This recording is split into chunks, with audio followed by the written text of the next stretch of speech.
Hi, kitty cats. Western society teaches us that money is the key to happiness. As evidence, we're offered the foibles and crimes of the Epstein class. But what if everything you've heard about happiness is wrong? What if a rewarding life requires the unjaded eye of Generation Z? Well, my son wrote a beautiful treatise on happiness in only 7 words, 70 words. So tonight, let's talk about the meaning of life, how to achieve happiness, and why your own effort ultimately is the best tool you can use to become exactly who you are. All right, let me go ahead and put some things into some order here. Okay, there we go. All right, so let me do my live stream plug. So here we go. I see Angela's here. Hello, Angela. It looks like that's cool. It sounds like next week she's going on holiday. Good. So let's see. I am Dr. Amethysta Herrick. I am both a scientist and a content creator. What I do is discuss identity and gender using the scientific method.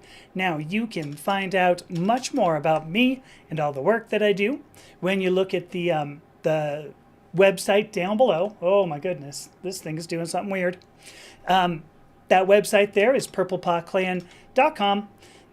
You can find all the social media networks I'm on. You can read the articles that I write. You can listen to and watch the podcasts that I record with interesting people.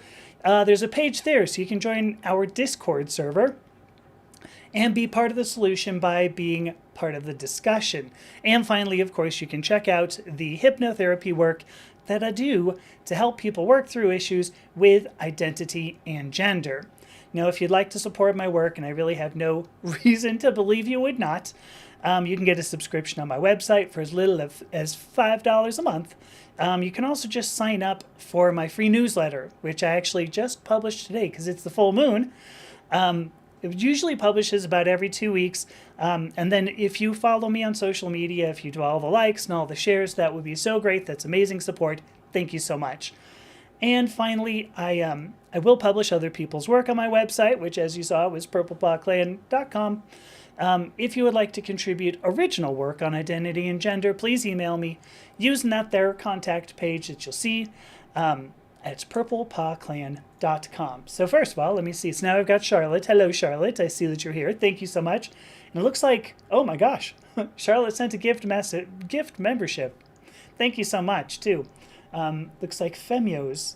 Hello, Femios. All right, I want to, first of all, let me say, I'm wearing my moon phase top in honor of the full moon, because the full moon was about 12 hours ago at its fullest. So blessings of the full moon to everybody, if you're into that kind of thing. Now, the reason for this live stream, my family gets together for lunch on Wednesdays. This is a new tradition that we started about a month ago. Our son gets out of school early, so like gets out about 1 o'clock or so, 1:20, 1:30. So we started going to lunch, and we went to this what's it called? It's a taco place. It's not that important. We go to this taco place a few weeks ago because the weather is nice. It was a few weeks ago. It's a big patio, okay, but it's got these welded like metal bars. So our son Ash is looking around, and Ash says, "Oh my gosh, it's like a cage. It may be open to the air, but it's still very constraining." So he says this, and I'm like, "Oh, it's all philosophical." It's like, wow. So I handed them a notebook. I don't know where my notebook is, but there it is down there. Hand them my notebook. I go, oh my gosh, write this down. Because at the very least, I love this stuff, right? But at the best, it's like my son, who's now 14. It's like my 14-year-old son starting to learn about the world. I don't know. I was wondering if maybe even like the idea of mortality is becoming real to my son. So I wanted to hold on to that. Actually, I've got the paper. I'm going to save it and everything. But the thing is, like, even though I'm a parent, and usually parents go, I like what my kid did, this piece is truly beautiful. Like, I'm not kidding you. At 14, I think that Ash knows more about life than I did like a decade ago, which is kind of, maybe sad. Because if you know me, I'm not 14. So tonight what I want to do, I'm going to read Ash's piece. It is literally 70 words, and it is full of imagery and a lot of wisdom that I I believe is great. And then I just want to think about what it means. In this little piece, Ash focuses on the difficulty, how difficult life can be, especially when you're different, and how overcoming those difficulties become the real purpose of our lives. I actually agree. I mean, I believe this. So what I want to do is I want to talk about how effort actually plays into each of our lives. I also want to say I don't have a ton of stuff, so what I want to do is have this also be an Ask Me Anything kind of stream. Let's have a conversation. The world today has really just been far too stressful. It's worth talking about failure. It's worth talking about being different.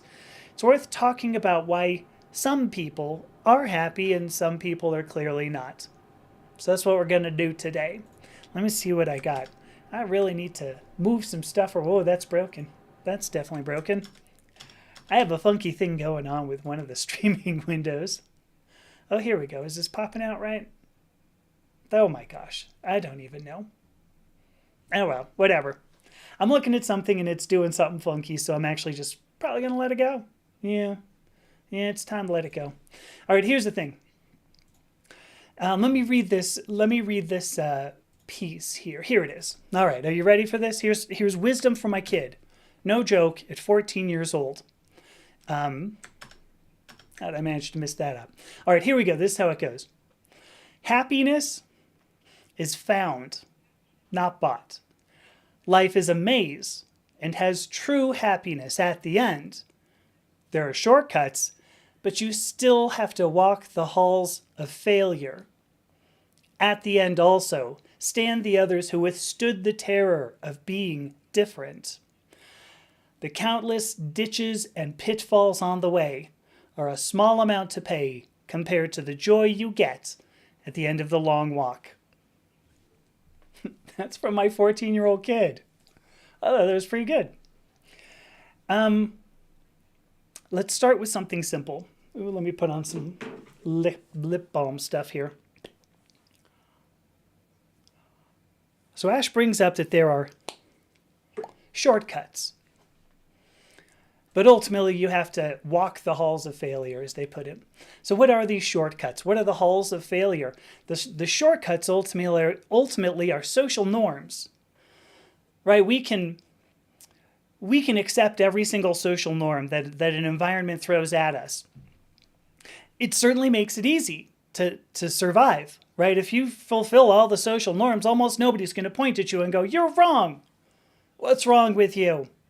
The problem is that we're not able to fulfill every one.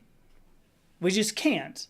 Somewhere you're going to end up disappointing another person. Maybe you're going to disappoint an entire religion. Who knows? And somewhere in there you're going to end up disappointing yourself. But the thing is, life is not about fulfilling, I was going to say every social norm. The point of life is not just to fulfill social norms. The point of life is to live as who you truly are. Now, some people get that. I think my son does. Most people don't. The thing is that every single one of us is different. There's none of us who is, I don't even know the phrase to use, perfectly normal? Can you say normal? There's really no perfectly normal. And think about it like this. Imagine, do you remember that speech America Ferrera gave in Barbie? Right? I'm quoting Barbie. She gives this whole speech about how, the expectations that are on women today, they're unfair. All right, some of the things she brings up, you're supposed to be able to, you're supposed to be strong. The expectations is that you're strong as a woman, but you're also soft. You're going to go and have babies, but you also have to have a big career. You need to, be strong enough to change a tire, able enough to change a tire, but also be able to make like a 7-course meal. Nobody can do them all. And here's the thing. Men actually don't get off too much easier, in my opinion. I know you were probably thinking I was going to say, see? And that's why the patriarchy sucks. Which it does, don't misunderstand me.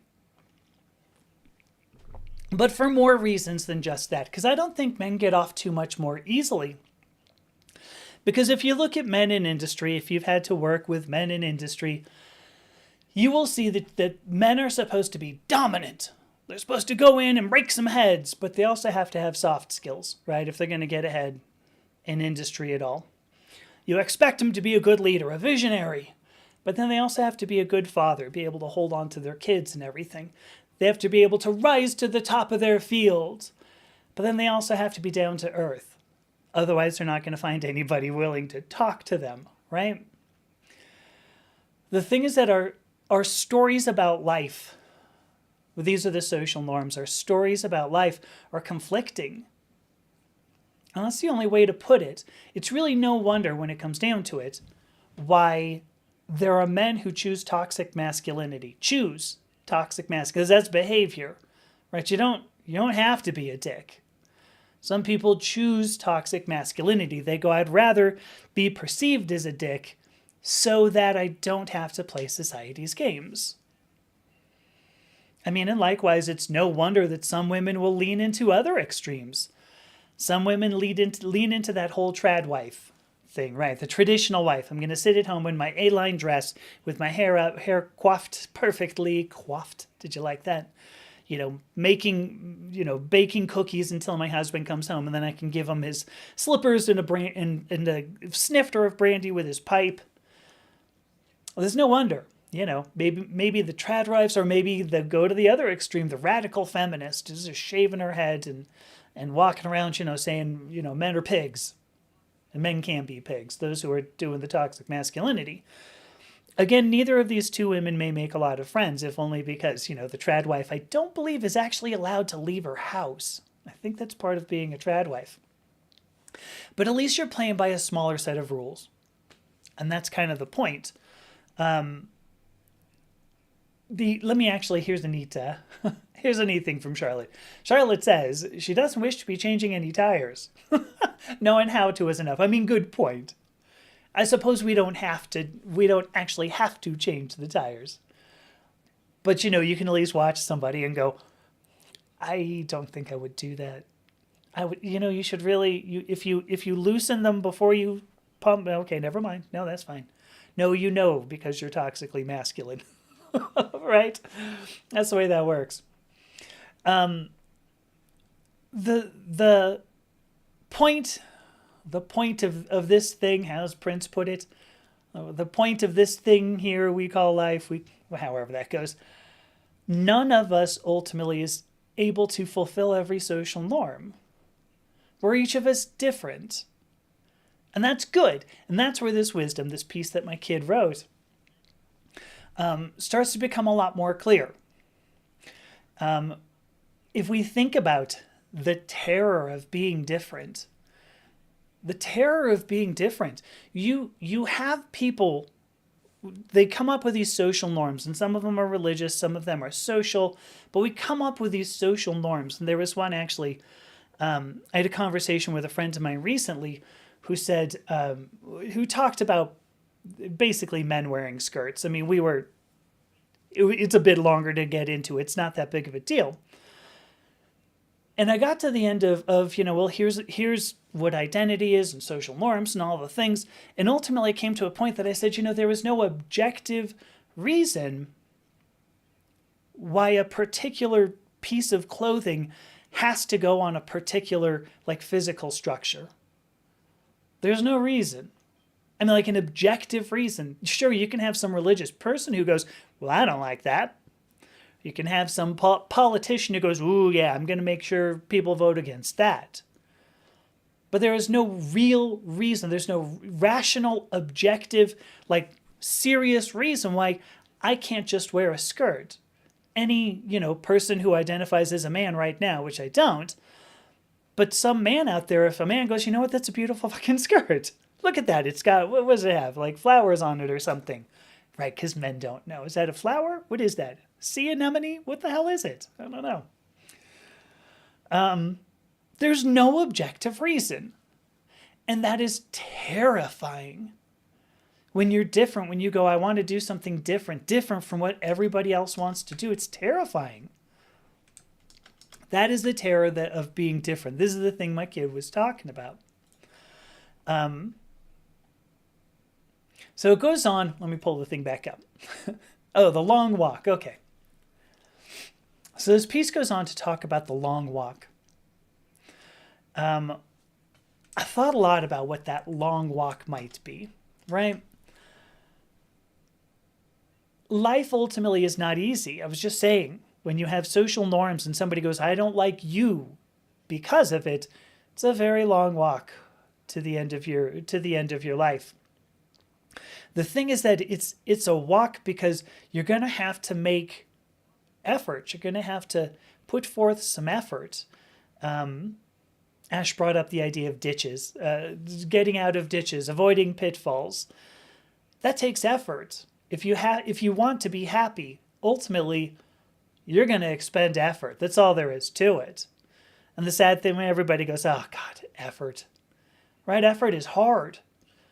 But effort means you're going to have to work at this, and that's not fun. Sometimes it's not comfortable to have to work hard at something. It's much easier, as I mentioned, to lean into social norms, no matter how ill-perceived you might be. Who talks like that? First of all, ill-perceived. All of a sudden, I was like on the set of Bridgerton. I say, but you seem ill-perceived. Ill-perceived. It's easier to lean into those. It's easy. It's really easy to lean into social norms. But that effort ultimately teaches you. If you make this effort, it will teach you to get better at identifying those ditches and those pitfalls. There's more I want to say on that, but let me look at a couple of comments here. The first one here from Yusufer. First of all, hello, Yusufer. I hope you saw that other one, and hopefully it wasn't terrible. I guess if you're here now, maybe that's an indication that it wasn't terrible. Yusufer says the reasons why I say a particular physical structure shouldn't be able to wear a particular piece of clothing, the reasons are learned and wholly cultural. Agreed. Of course, this is part of where Judith Butler gets, their whole idea of gender as a social construct. Now, I don't completely agree. I mean, I guess I'll just leave it at that. I don't completely agree that gender roles are only social constructs because, of course, each of us has the ability. I mean, it's everything that goes on with social constructionism, of course, that, you have to have a society in order to construct it, and that society is composed of individuals. Individuals have freedom of choice. Social norms are not laws, etc. But in this case, somebody's going to go, well, you can't wear this flowery skirt because you got an M on your birth certificate, and it makes no sense. So Yusufer, exactly, totally true. These reasons are learned. They're taught to us by our social environment. And that social environment is 100% wholly cultural. There's no objective reason. There is nothing in the universe that says, ooh, you know what? You were born with an M on your birth certificate. This means you can't wear something with flowers on it. So it's ridiculous. So you make a good point. So Angela says when she was young, it was illegal for a man to dress as a woman in the UK. Good point. There have been laws made against this.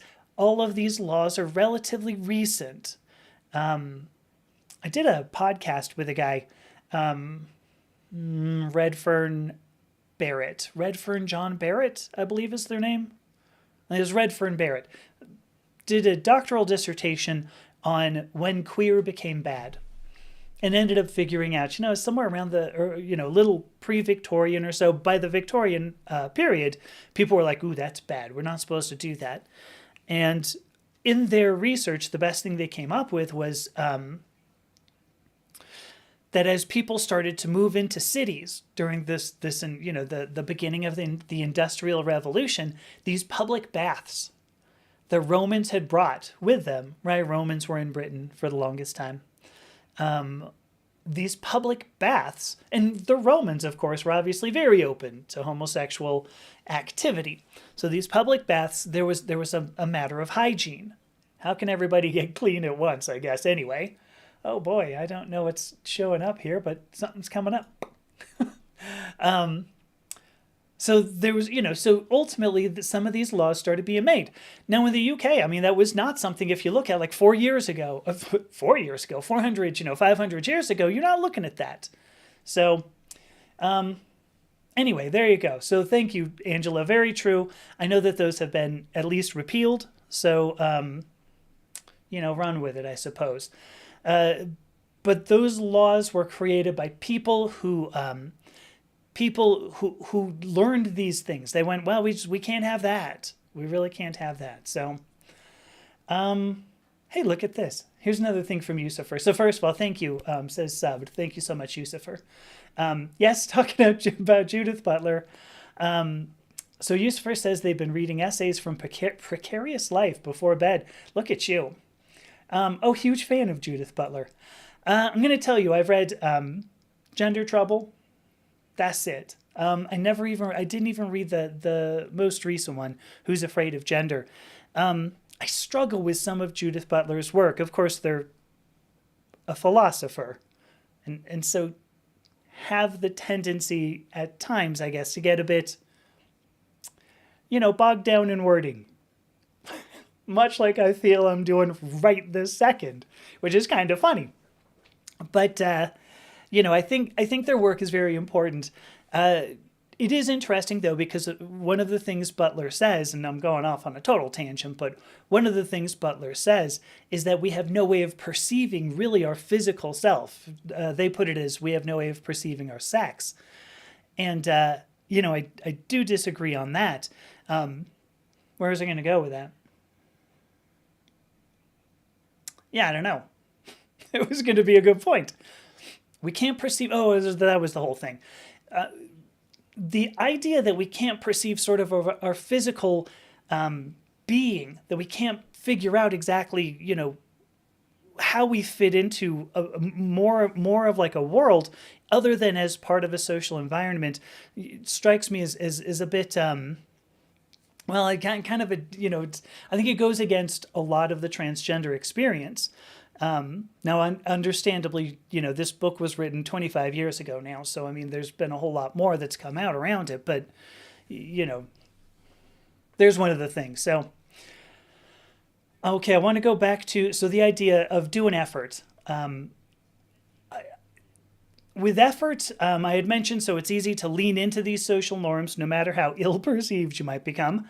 That effort teaches us how to get better at, like, identifying the ditches and the pitfalls. That effort, ultimately, is looking inside. You look inside at yourself and you go, who am I? Why do I do the things I do? What do I like?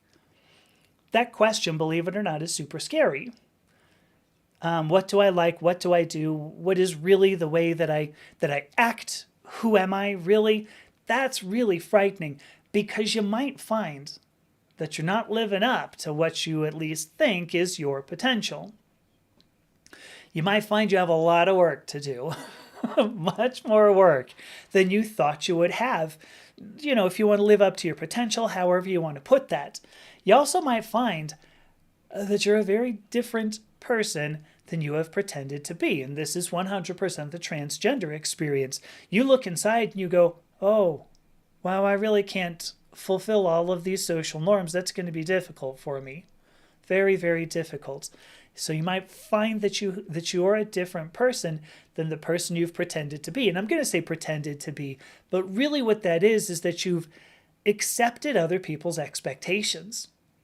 Somebody has said, well, I expect you to, whatever, don't wear the flowered skirt, go to work and do all the things that, people who are assigned male at birth are supposed to be or to do.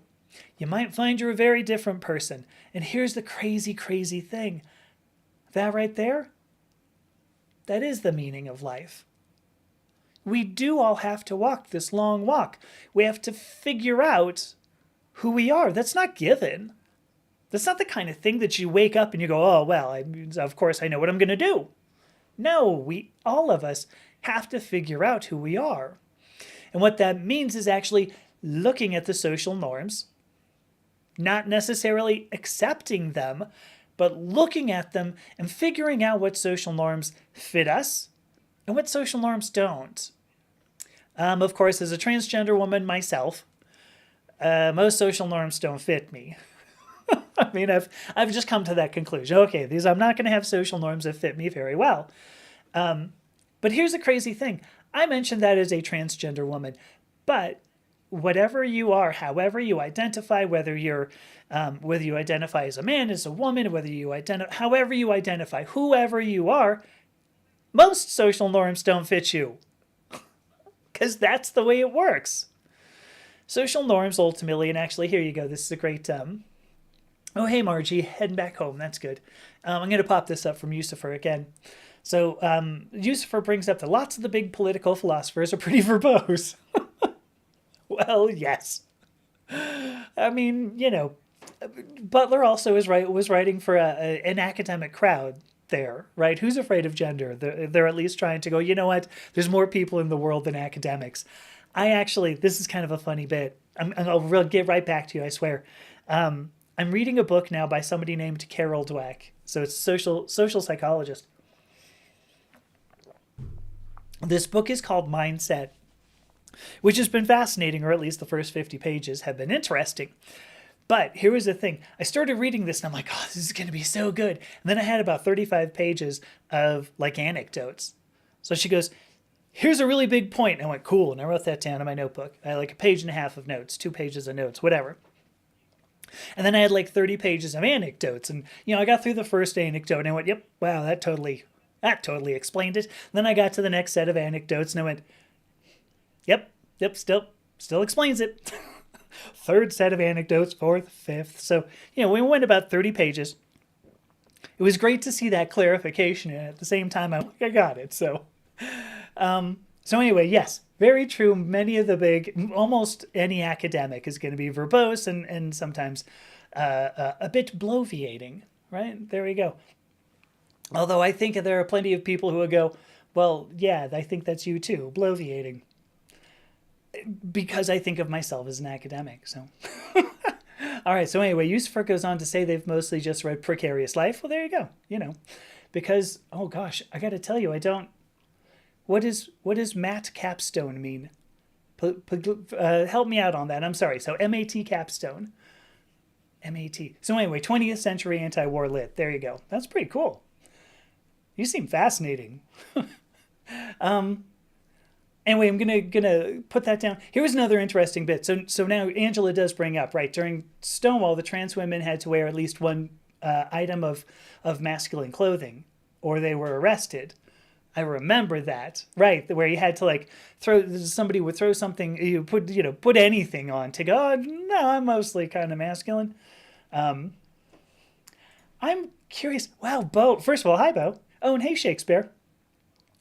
So Bo says she always wanted to be a barista, but was automatically discriminated against. You got to tell me what that means. What were you discriminated against for wanting to be a barista? I got to tell you, when I and I get it, right? I introduced myself as Dr. Amethysta Herrick, very important, right? But at one point, the floor fell out of the technology industry in 2001, right? A couple of weenies flew planes into buildings. It was a dragon scene. Some of you may not have been alive during that. Who knows? But when that happened, I was in technology and the whole floor fell out from underneath it. And so I was like, wow, what the hell am I going to do? Now, I'm the kind of person who goes, I'll find something, anything. And I thought I always wanted to be a bartender. So I went to bartending school. And it was funny because in my head, I'm like, there's no way, I would not be a good bartender, right? I'm not good at talking to people. I'm not good at, I would have to be some performing kind of stuff. It'd be terrible. I'm boring and I'm not that, I'm just not that interesting. And now I'm doing this. So maybe I would have been okay. I think you would be a great barista. You've got, if nothing else, you've got funny jokes, right? Right? So there you go. Thank you. Okay, here we go. Yusufer has a Master's of Arts in Teaching. So there we go. So the capstone. Okay, got it. Okay. What do you teach now? Now I've got to know. Tell me what you teach. Angela says she didn't follow the norms in the bank, even pre-transition. Um, she would wear a belt with teddies on it, but it was her, so they accepted it. I actually think that I've been able to pull that off. When I was in grad school, I've told the story a bajillion times. When I was in grad school, right, I really leaned into dressing up. It was how I felt comfortable anyway. And I would go to parties, and the first time I did, I showed up, and I got to tell you, I went to it wasn't a chemistry department party, which I'm just going to tell you, chemists typically aren't that exciting. I know you're probably going, "Gosh, really? I would never have thought that. I would think that they were pretty dang fun." No, I'm sorry if you're a chemist out there, we're just not fun. So I went to this somebody else's party and actually saw two or three people from the chemistry department. Now I'm all dressed up. Okay, my hair's looking beautiful, which was waist length, dyed blue, black. I've got amazing eyeliner. I've got all the things, and I walk in and I'm like, oh shit, because I'm like, how is this going to go over? What is this? What is going to happen here? So I remember I ended up walking over, and the people were like, wow, you for what it was worth. It was two women, and I think their friend. I'm thinking of the three of them, although I can't think of their names. I think it was Lori, Shannon, and Randy. Oh my God, I did remember them. I can't believe that because it was forever ago. I wonder how they're doing. I don't know. Anyway, the point is, I saw them at this party, and I was like, oh my God, this is not going to go well. So I remember I ended up walking over at some point, and then the two women were like, you look really good. And I was like, I know, right? And I think Randy was kind of like, I don't know what's wrong with you, but cool, let's go.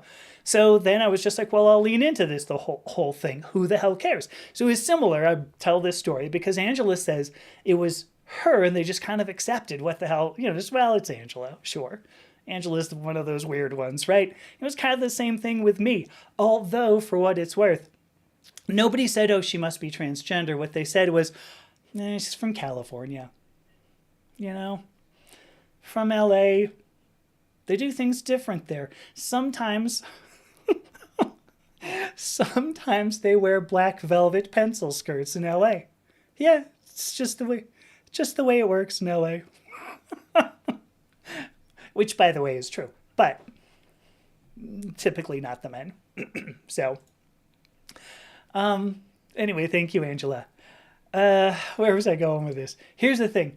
I'm going to get back to other comments because, like I told you, I don't have a lot of content here. I really would rather talk, but with everybody else. To sum up this a little bit here, social norms are not laws. And I know I've said this 100 times, but social norms are not laws. They also don't make you who you are. Just because you conform to social norms, that doesn't mean that's who you are. Here's the worst thing, too, that people who love social norms don't want to know. I should have put that as the title, right? I could have had this great, clickbaity looking title, Your social norms don't make you happy, Number 3 is will amaze you kind of thing. Social norms don't make you happy. They don't want to know that because it's so easy. If you do social norms, or if you just lean into social norms, you get accepted, there's no friction, but they don't make you happy. I know because I'm living proof. It sucks not to be able to fulfill social norms. It's hard. The other thing, too, is that social norms are conflicting. I mean, I brought up the bits about, men and women, that there are conflicting expectations, and that's why, or that's because we got 8 billion people on the planet. Crazy thing. Society includes you. I know, people go, wait, what? No, that's not. No, society is everybody but me. In fact, actually, for what it's worth, I didn't even know where I read it. Well, I mean, it was Ayn Rand, the Fountainhead, the Atlas Shrugged person. I can't think of where exactly I read it, but that was how she ended up defining society. I found that fascinating. She goes, society, when other people use it, means everybody but you. And it's like, but that can't be, because social norms include all of us. Anyway, there's 8 billion of us. Social norms come from all 8 billion. Imagine how much confusion that would have, right? That's a tremendous amount of confusion. So these social norms are conflicting. You're not going to be able to fulfill them all. And even when you do, that isn't the thing that makes you happy. So what does? What makes you happy? Let me go through a couple of these. My straw cowboy hat is technically a man's hat. Who cares? Oh, wait, you femmed an ADHD the heck out of it. Did you put rhinestones on it? I hope it's rhinestones. That's really the thing. I have a friend with she has a disability, and so she carries a cane with her. And when I first met her, just like I walked into this coffee shop. It was the first time I saw her. Her name is Krista. Not that big of a deal, but I walk in and I'm like, oh my God, look at that. Look at that cane, because it's like all covered in rhinestones. The whole cane. Well, not on the handle, but everything else. And I was like, damn, that's awesome. It's like a disco cane. It's a lot of fun. Oh my gosh, I'm going to tell you. I wish I knew what this meant. Bo says she meant a coffee barista walking around with golf ball eyes. Okay, I'm just going to have to run with that. Golf ball eyes. Thank you, Yusufer. Yusufer teaches high school American Lit. Ooh, I would have loved you when I was in high school, I bet. It's pretty cool. Ooh, hey, look at this. Here's something from Shakespeare. We don't get a lot from Shakespeare all the time. Let me see. So I am up to something interesting. Ooh, politics. Very much so. I am on an all-trans campaign team. Running for governor? Oh my gosh. Making some noise and trying to push progressive policy. Damn. My friend, that's pretty sweet. Look at you. I totally love that. Awesome. Here we go. Look at this. For years pre-transition, I wore fun boxers and painted my toenails while I ran a metal lathe and a machine shop. So for what it's worth, same. Right, I was painting my toenails a lot. I always tried to wear crazy things. I had like I like hot dogs with like mustard on them boxers. Those were fun. Right, you do what you can. I agree with Shakespeare here. There's nothing normal about social norms, just strange group behavior phenomenon. Yeah. Oh gosh, I may have to use this. Charlotte, that's beautiful. Look at that. Next week's title can be all clickbait. It can be 3 social norms that make conservatives gay. I'm going to have to come up with 3 of them.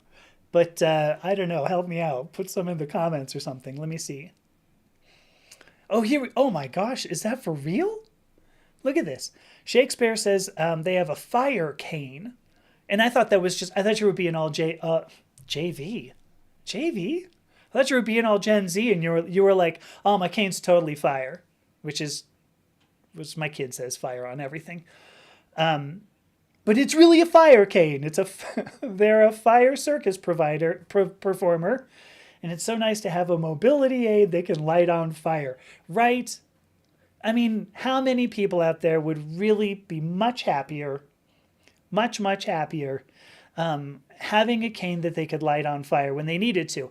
I'm willing to bet my friend. Because could you imagine, too, like you're out there and somebody comes out and goes, hey, give me your money or your life. I don't think thugs say that anymore. But, they come up to you, your money or your life, and you just go, oh, 1 second, hang on. Shh. Oomph.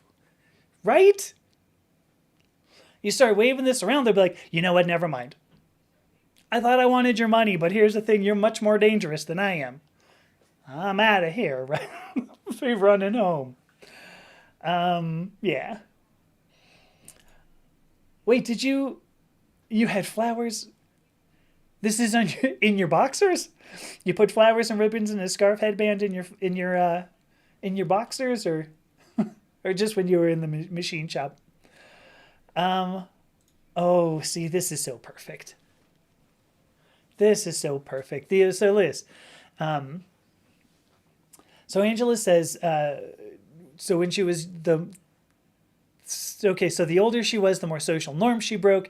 And by the time she was 30, she realized she couldn't carry on pretending. So she transitioned gender. by 30 is pretty impressive, I'm going to tell you. I am so I'm impressed. I think that's tough.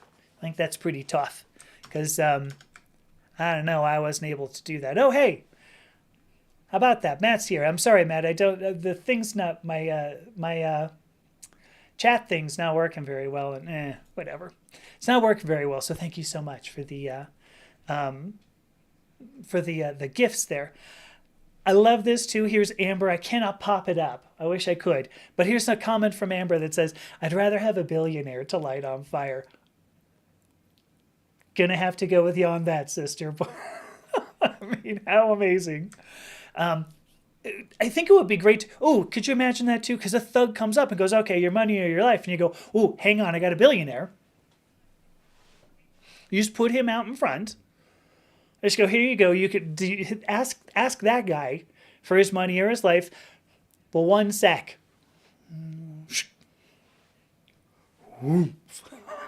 Right? Now you've got this billionaire who's dancing around in a circle. He's got the hot foot and stuff. And, I think it would be awesome.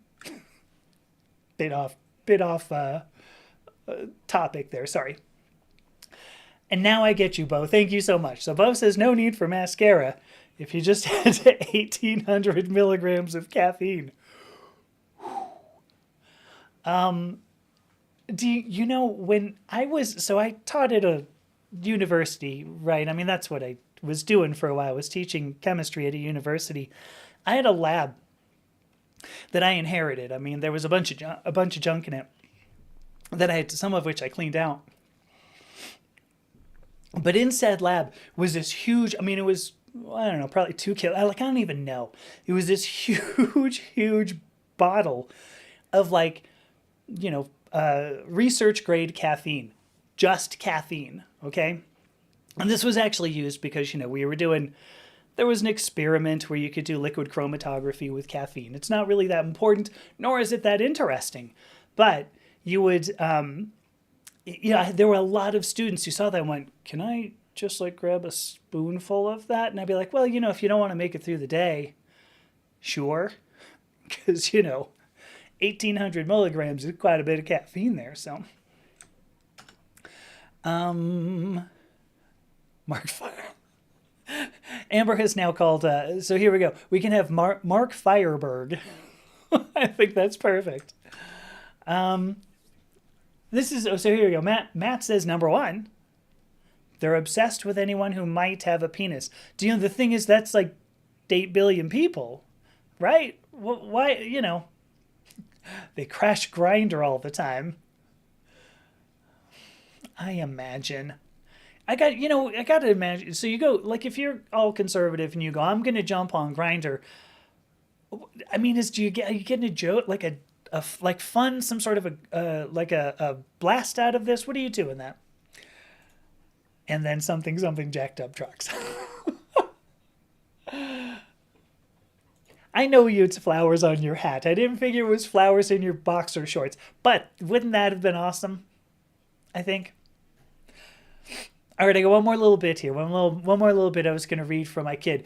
I don't know if I'm going to read the thing from my kid again because I still think it's amazing. So here we go. Wisdom from my kid Ash, my son Ash. Happiness is found, not bought. Life is a maze and has true happiness at the end. There are shortcuts, but you still have to walk the halls of failure. At the end, also, stand the others who withstood the terror of being different. The countless ditches and pitfalls on the way are a small amount to pay compared to the joy you get at the end of the long walk. Yeah, my kid's smart. So what's at the end of the long walk? What is this? I was mentioning the long walk is looking inside, which can be scary, very scary. But when you look inside, when you do this, here's the whole long walk. Here's the whole walk. You have to look inside and you have to ask yourself who you are. Ultimately, that means finding out who you are. And I know there are people who go, no, I'll tell you. It's not important for you to look inside. And that's why if you to ask the question, if you go, well, is looking inside easy? Is finding out who you are easy? No. In fact, you might end up being labeled a domestic terrorist just for daring to be the person you are. Right? But when you find that the thing that you're supposed to do, the meaning of your life is to make that real in the world, right? You dig down deep inside, you find what that is inside you, you grab that seed, and then you make that real in the world. You grow that fucker into a tree. Turn it into a tree. You are going to discover, as I have, it's interesting. When I started transition now, not quite 4 years ago, 3.5 years ago, I met a bunch of people who were unhappy, some who were very unhappy. And I did a live stream, right, about regret, transition, and gender transition and regret. Not the point. But I found a lot of people who were unhappy, but they were unhappy because they still had yet to transition. What's fascinating is that some of the happiest people I have ever known in my entire life are people who transition gender.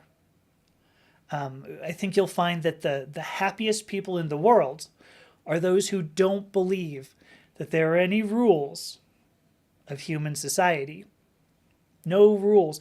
And yes, no, yeah, there's individual rights. Don't lie, don't steal, don't kill, coughing, aching, stuffy head, bitching, moaning, coughing and sneezing, whatever. Those are the obvious bits, yes. The less obvious bits are the people who are truly happy. It's not obvious. I don't think there's many of us in Western society. And certainly isn't going to be the Epstein class.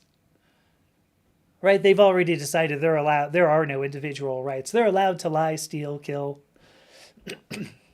If the Epstein class was happy, would they have to be exonerated of all their crimes? I doubt it. So, do we have more? Okay. By the end of all of this effort, and again, effort is hard, but at the end of all of this effort, you're going to end up seeing the rest of us who went through all of this, who found who we are.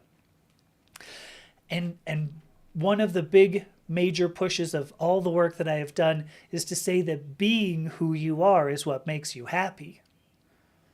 Being different is being who you are, and that ultimately is the small amount to pay compared to the joy you get at the end of the long walk. So, I can't believe I pulled 48 minutes out of this, but I do want to say, so I'm not finishing, but I do want to say, thank you to my son Ash. I mean, they dropped that bit of wisdom on me about 3 weeks ago and said, you should do a live stream on this. And I went, I think I should. When I read it, I went, damn, that was super smart. That is all I had to talk about, but I want to hear your stories. I want to hear the stories of you figuring out who you are. If you want to ask me anything about identity and gender, especially if you haven't commented before. If you haven't, I'd love to hear from you. So, what else do I have here? Nothing. Okay.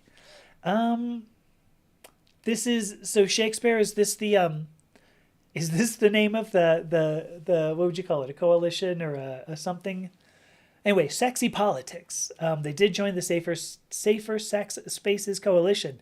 That's fun to say. Safer Sex Spaces. Safer Sex Spaces Coalition. A committee seeking to repeal the bathhouse bans. Oh my gosh! We were just talking about that. Reclaiming lost queer community spaces for all. See, that's awesome.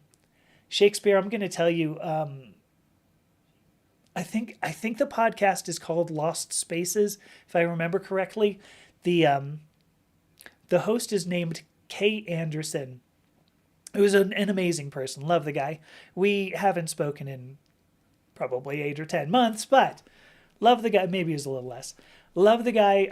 We actually did each other's podcast. I was on his and he was on mine. Anyway, it was a fun... he's got some neat stuff about reclaiming lost queer community spaces. So cool. That's super cool. Thank you for telling us that.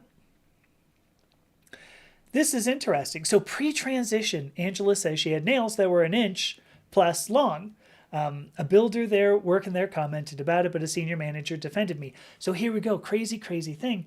When I was in graduate school, I had these big, long fingernails. There was somebody, I can't think of her name, but she was at in the front office. And every time I went there, like to pick up mail, whatever it is, I'd go to pick up mail. She'd go, come back over here. Let me see your fingernails. And I'd be like, and she'd go, oh my God, I can't believe you can do that. Wow. And I don't know, maybe I just had, good keratin. I'm not really sure. But so same thing. Wearing the nails. And here's the thing, Angela. So it took you till 30, right? I would have been 20 some odd there. There was nothing that said, boy, maybe I should really transition.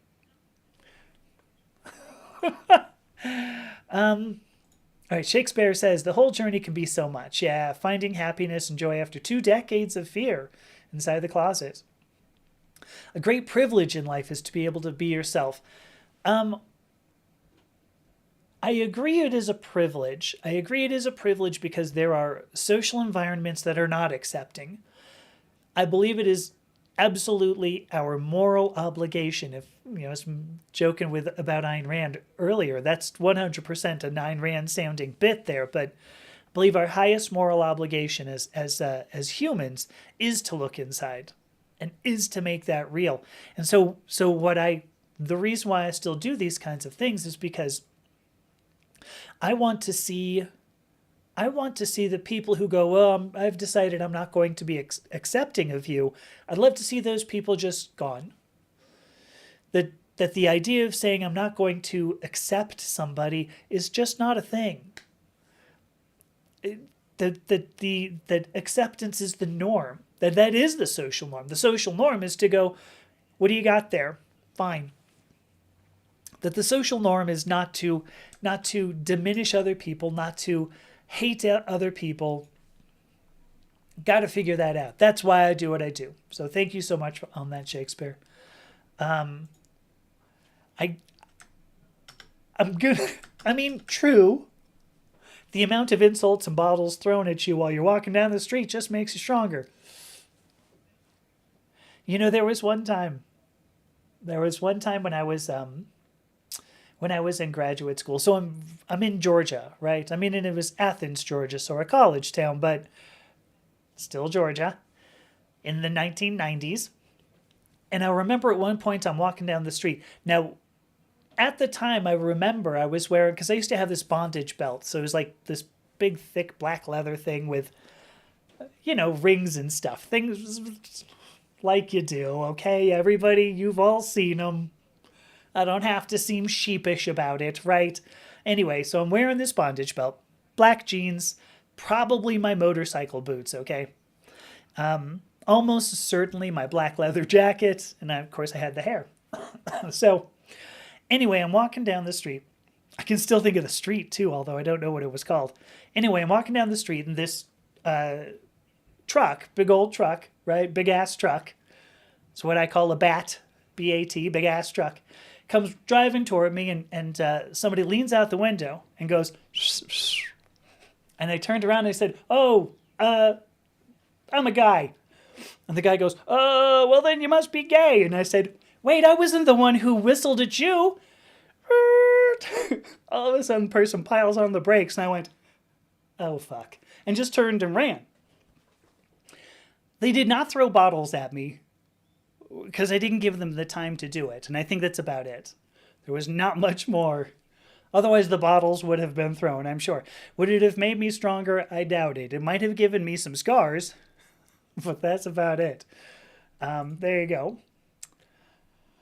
Oh, see? Well, yeah. I'm thinking about, there's a thing I wanted to do. I'm thinking about a live stream in this month, right? Because it's, first of all, Women's History Month. Of course, the month ends with Transgender Day of Visibility. We have a week in there of Transgender History Week. Sorry. Yeah, Transgender History Week. Is that what it's called? Yeah. So I want to do something about this. So Angela says her dress sense at the start when she was a teenager was terrible, but with a lot of effort, she got better. It took a long time. The funny thing is, like, that's what all of us have to go through, right? I mean, I get, I've heard people, because I used to do, well, I mean, I still do, this sort of consultation on changing gender, like changing some of the gender. And oh boy, got a lot of things popping up on me here. The thing here is that you, where was I going with this? Oh yeah, helping other people. Sorry, I was losing my train of thought. So helping other people do this. So people go, well, how in the world do you figure out like your fashion sense? How do you figure out your makeup and all the things? I'm like, you do what everybody does when when you're growing up anyway. You do it wrong, and then at some point it gets better. A lot of people go, you know what, I can't go through the doing it wrong phase, and I understand that. No, it sucks when you put on makeup. It sucks particularly when you put on makeup in your 50s or something, 40s or 50s, and then you go out and somebody goes, you are one ugly woman. I mean, it sucks. I won't kid you. But that's what all of us do. We don't have a choice. I wish we had a choice, but we don't. That's all we got. So anyway, thank you. I think that's a great point. I'm actually going to do a live stream about this, maybe even this Sunday. I was looking at topics, and that might be it. But yes, here we go. I'm going to pop this up one more time. Did it come up? Yeah, Lost Spaces. Yeah, so it's a podcast. It was really good. Now I'm going to chuckle about this. Charlotte asks, "Has Ash watched Evil Dead?" If you have listened to me enough, you'll know that that's one of my favorite horror series. It's one of my, I really, really love the Evil Dead, that whole series. Really, I think it's Sam Raimi. I think just Sam Raimi is so cheesy. I love that stuff. I do love, of course, his name's skipping my head. The guy who played Ash. Oh my gosh, what is his name? Somebody will write it down. The point here is that I love those two. So here we go. Has Ash watched it? No. But when we were naming Ash, I think I've said this before. I was like, ooh, then we could call the kid Ash too. That'd be great. And I ended up looking around and finding it like a onesie, right? That you give an infant, right, when they're sitting in a crib. Is it a onesie that said "Shop Smart, Shop S Smart," and I was like, it's the greatest thing ever. Absolutely the best thing ever. And I still need to buy my kid a t-shirt or something because I think it would be great. So anyway, so here's a great point. So we talked a little bit about this recently as well, that it's, it's not just people outside of marginalized communities who reject, how do I want to put this? It's not just people outside of marginalized communities who reject people, right? It's not like the normals, the so-called normals. It can get even worse when you're in the community. And there was a live stream we did recently, right, about how some of the worst treatment of queer people comes from queer people, because you end up with this stratification, and I think you end up with people who just, they go, you know what, I've got to let shit roll downhill, and it's a bummer. Here we go. Thank you. Here's Priscilla. Huggles. Says, hit the like button. There's 6 likes, but 10 watching. Yeah, what's going on here? Oh my gosh. Angela, you gotta send me a picture of this. Angela has a belt with a large belt buckle with a coffin and, it's the bat buckle. Sorry, a large bat buckle, coffin, and skull rings. You wore it for Christmas. There we go. That used to be what I look like all the time. But, oh, hey, this is kind of fun. Look at this. Speaking of transgender history, today I met the cousin. This is Margie, sorry. Margie met the cousin of the super duper famous gender bender, Carmen. I gotta tell, she's super duper famous, but I'm gonna tell you, I don't know who it is. Or I guess I apologize, but super duper famous gender bender, Carmen Rupe. Rupe? Who? I'm not sure. But that's fun. Wait, the cousin of. That's still fun.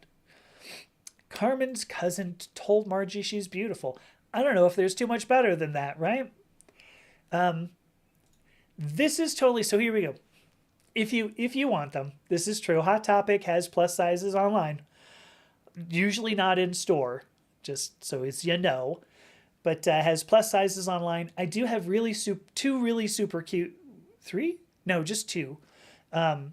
Two really cute dresses that are really super comfortable too, and totally show off, right here, that I got from Hot Topic.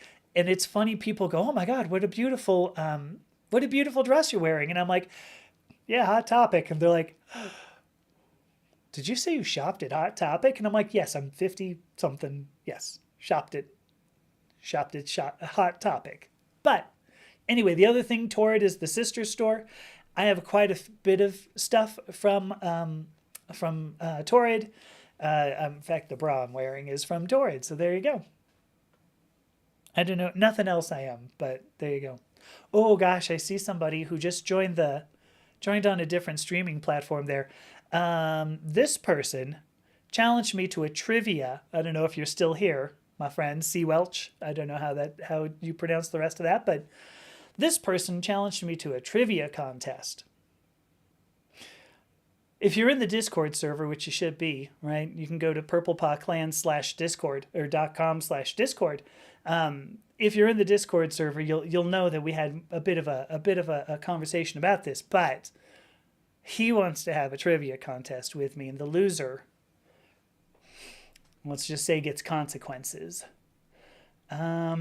Pockets. You know what? You know what's funny? So when I first started transition, people were like, so you're gonna have to get used to, get used to not having pockets. And I was like, well, that's fascinating, because the skirt I'm wearing now, pockets. Most of my nice skirts have pockets. Those two dresses from Hot Topic have pockets.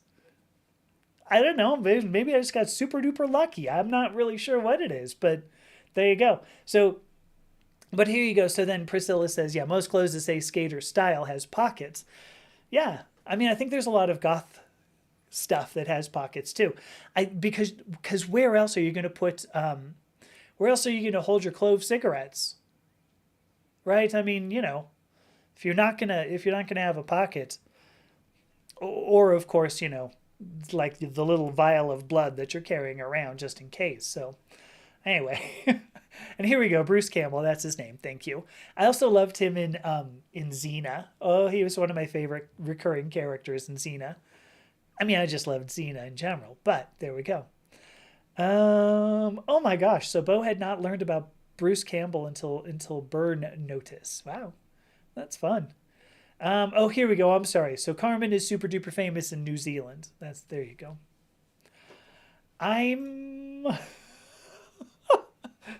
Bo says she rejects three-piece suits because they're Unitarian. I'm not, I don't, you're going to have to tell me what that means. My wife started going to a Unitarian church. What is it called? You're Universal Unitarian. She started going there because the people are actually really nice. It's like you can actually have like a spiritual like moment and, be around people who aren't jerks. Who would have thought? I think that's a crazy thing. Hey, Maddie. I don't know if you're still here, Maddie. Oh boy. A pink corduroy jacket made by Shine. I can't remember how you say that. I think of Shane, but anyway.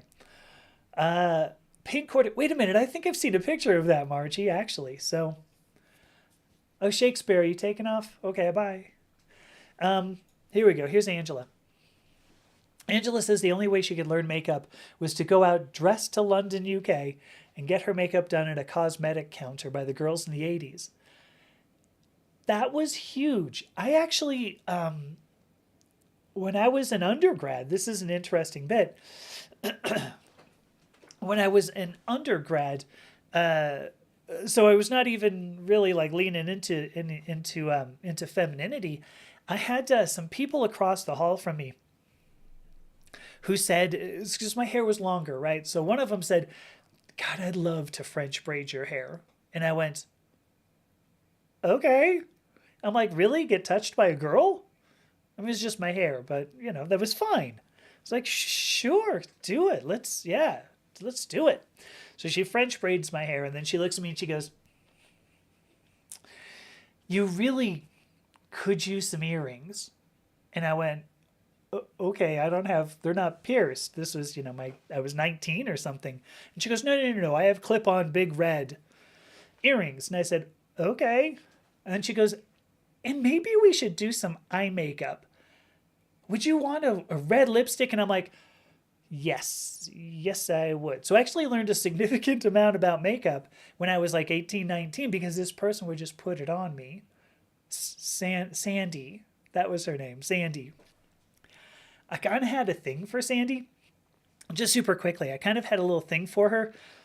And at some point I said, I kind of have a thing for you. And she goes, oh, did I tell you I'm engaged? And I went, oh. And she goes, yeah, I'm going to get married right after this, like this. Maybe it was going towards summer. I don't know. But she was getting married really close in there. And so, no joke, okay? Because Sandy's not out there. Sandy's not following me now. And if you are, Sandy, well, I'm just going to tell this story anyway, shall I?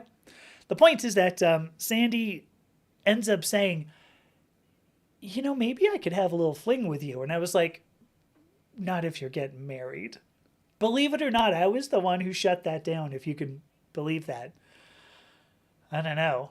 Can you? Maybe you can. But that's sort of the thing. She was going to get married. Thought about maybe a fling. No.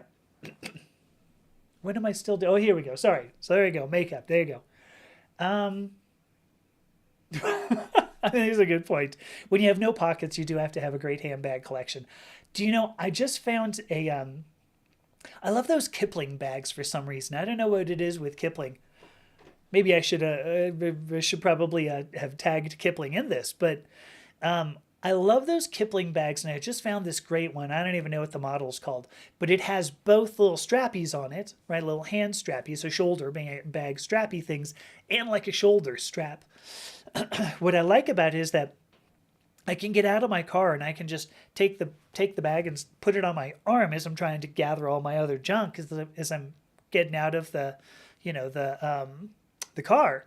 So anyway, I get out of the car, and then I can sort of let it go. Whatever, it's not that big of a deal. But I love those. I found a great Kipling bag. I have loved bags forever and a day. Like, I don't know how many backpacks I've had, and I buy messenger bags. I just love bags. I always think that I'll be able to stop, and someday maybe I will be able to stop. But when I do, it will be my choice. Okay? I don't know where that was going. I think this is true. Priscilla says some guy said pockets were part of the pink tax. I think so. Here, so when you I used to oh gosh, sorry. I know we went off on this at one point. I used clown white. Okay, so I would use, for gothic makeup, I would use clown white, and then powder. You got to have powder with grease paint, right? You got to have that. But I would just use baby powder, right? Just like the talcum powder, which is terrible for, like, it works with clown white, but don't use it for anything else. Use a good translucent powder. But point here is I would use that as my foundation. And then I didn't have any black lipstick, because black lipstick just isn't black enough. No way.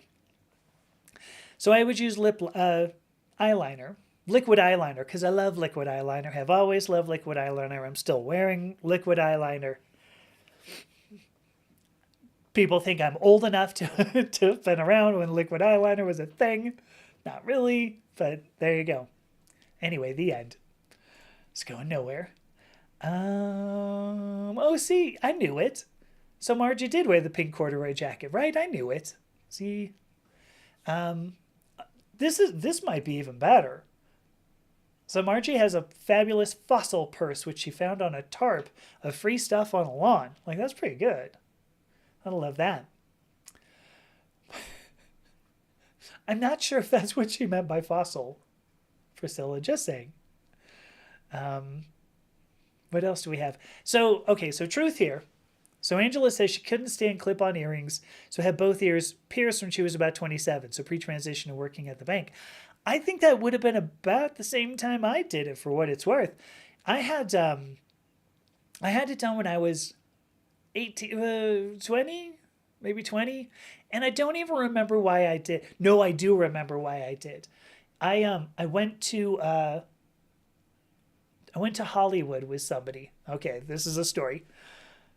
I used to know these three people, two of them interestingly named Paula, and the other one was like Annie or something. But they came down to San Diego at one point. That's where I was going to undergrad. And they're like, hey, we're going to go to Hollywood to see Pretty Boy Floyd. There we go. Had to wait on the name of the band. Terrible band. It's a crap band. I thought they were kind of a crap band. And truth be told, my wife may have had a CD. Just saying. Anyway, the point here is that I hear her upstairs. I don't know. Let's see what happens. Anyway, Pretty Boy Floyd. So they're like, we totally have to go and do that. So we went to Hollywood, and I'm looking around. I'm like, oh my god, everybody has, earrings. I had to do this. So I ended up getting my ear pierced just for the sake, because I bought this little. It was so dumb. It was like this dangly spider with a moonstone on it, and so I wanted to put the dangly spider on with a moonstone in my ear. So that was the whole reason I got it done. And then I thought it was kind of fun. So then I took a needle and I put another hole in my ear. And that was pretty fun. So then I put a hole in this one. And that was pretty neat. I needed symmetry, of course, so I put another hole here. And I was like, God, I don't know that I could go that much longer. So I put a third one on this side and a third one on this side. And then it was like, God, it would be really cool to do it in the cartilage. So then I took a safety pin, because needles seem like it might not be good. You have to be able to get some leverage. Did that. Anyway, so total I have, I believe, 10 holes in my ears, 9 of which I just did on my own, because that's the kind of weird person I am. So anyway, I'm gonna move on from this. Thank you, Angela. I can't stand clip-on earrings either. Oh boy. Oh gosh, wait a minute. What? Ammonite fossils. Ammonite fossils. No, ammonites. Wait, what? Anyway, they're fossilized ammonites, including mother of pearl. That sounds awesome. Do you know what you could do? There's mother of pearl in those things. What you could do is dangle them from a little earring. Wear that guy to Hollywood. I'm just saying. Ridiculous. All right, what do we got? 6:12. I think I'm about done for the evening. I realized this was maybe a little slower than I have done in the past. But I wanted a more contemplative sort of live